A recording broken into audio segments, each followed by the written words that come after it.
संदीप जी दिल्ली से। राधे राधे महाराज जी। गुरुदेव, आपने सत्संग में बताया था कि आपकी किडनी खराब होने से पहले आपको साधन का ज़्यादा भरोसा था, लेकिन किडनी खराब की खबर मिलने के साथ ही आपकी शरणागति बिल्कुल दृढ़ हो गई। तो महाराज जी, हम जैसे साधकों को ऐसी ही किसी घटना का इंतजार करना चाहिए या किसी अन्य साधन से? नहीं भैया, मत करना इंतजार घटना का। बहुत भगवान की कृपा है जिससे हम आपके सामने बोल पा रहे हैं, नहीं तो दशा नहीं है शरीर की बोलने की। पीड़ा पूरे शरीर में, भयंकर पीड़ा है पूरे शरीर में इस समय भी, पर वो भगवान की कृपा से। तो भगवान से मनाओ कि शरीर स्वस्थ रहे और मन आपके चरणों में लग जाए, ये बहुत बड़ी बात है। अस्वस्थ होने पर फिर प्रायः मन शरीर में ही लगा रहता है। जिनका मन लग चुका है भगवान में उनकी बात तो अलग है, पर जिनका मन नहीं लगा है पूर्ण रूप से, फिर वो शरीर में ही लगा रहता है। इसलिए विपत्ति की आशा तो मत करो यार, भगवान की शरणागति की जरूर आशा करो कि नाथ ऐसा विवेक दे दो, ऐसी बुद्धि दे दो जो आपकी शरण में आ जाए। सबको विपत्ति दे के ही थोड़ी शरण में भगवान लेते हैं। हाँ, अलग अलग प्रक्रिया है शरणागत की। कोई घटना, कोई विपत्ति दे के, तो किसी को ज्ञान दे के, विवेक दे के। सब सुख संपत्ति है वो भगवान की शरण में है, पूर्ण रूप से उसे भगवान विवेक दे देते हैं। तो विवेक से भी तो शरणागति होती है। तो विपत्ति की मांग ना करो, दे दे तो उनका प्रसाद। जब किडनी नहीं खराब थी, चूंकि बचपन से साधनाभ्यास में लगे, तो वही साधन का भाव था कि अगर हम 6 घंटे पद्मासन में बैठते हैं तो ये हमें भगवत प्राप्ति कराएगा।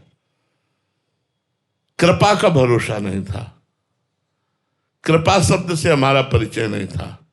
इंद्रियों को रोको, मन को रोको, जितेंद्रिय रहो, ब्रह्मचर्य रहो, भूखे प्यासे रहो, गर्मी सर्दी सहो, भगवान का भजन करो, ऐसा था। लेकिन जब किडनी फेल हुई तो बैठने लायक नहीं। अब भरोसा टूट गया साधन का और साध्य का भरोसा हो गया कि प्रभु अब तो सिर्फ आपकी कृपा से मेरा मंगल हो सकता है, आपकी कृपा से आपसे मिलन हो सकता है। मेरे में कोई साधना करने की तो सामर्थ्य रह नहीं गई।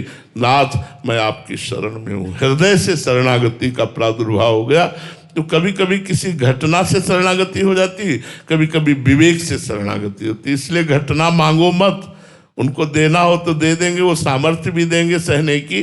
वैसे विवेक से शरणागति बहुत सुंदर हो जाती है। नवीन सूरी जी, लखनऊ से। राधे राधे महाराज जी। महाराज जी, भगवान की कृपा और हमारे प्रयास में क्या संबंध है? दोनों में कौन प्रभावशाली है? दोनों। जैसे पंछी के दोनों पंख आकाश में उड़ने के लिए अत्यंत आवश्यक हैं, ऐसे हमारा पुरुषार्थ और भगवान की कृपा दोनों परमार्थ की ऊंचाई पर चढ़ने के लिए आवश्यक है। यदि हम पुरुषार्थ न करें, केवल कृपा कृपा, न नाम जप है, न कुछ भजन करें, न शास्त्र स्वाध्याय, न सत्संग, तो कुछ नहीं होने वाला। अगर साधना कर रहे हैं, अहंकार है, कृपा का आश्रय नहीं, तो कुछ नहीं होने वाला। इसलिए कृपा का आश्रय और डट कर साधना, डट कर पुरुषार्थ दोनों करने चाहिए, तो उससे अध्यात्म की प्राप्ति हो जाती है। दोनों का महत्व है। ऐसा नहीं है कि साधना का महत्व नहीं है, दोनों का महत्व है। आज शरीर अस्वस्थ होने पर भी हमारी साधना चल रही है। जय बजे उठना, तय बजे उठना, शौच स्नान करना, अपनी दिनचर्या करना, भगवान की कृपा से वो सब चल रहा है वैसे ही। हाँ, अब यह है कि बराबर हम काफ़ी समय तक एक आसन में नहीं बैठ सकते। थोड़ी देर बैठे, 4 कदम टहले, फिर आके बैठ गए, फिर टहले, फिर बैठ गए। अपनी दिनचर्या चल रही है। तो हमारा पुरुषार्थ प्रबल होना चाहिए और भगवान की कृपा का दृढ़ भरोसा होना चाहिए। इन 2 बातों से भगवत प्राप्ति हो जाएगी।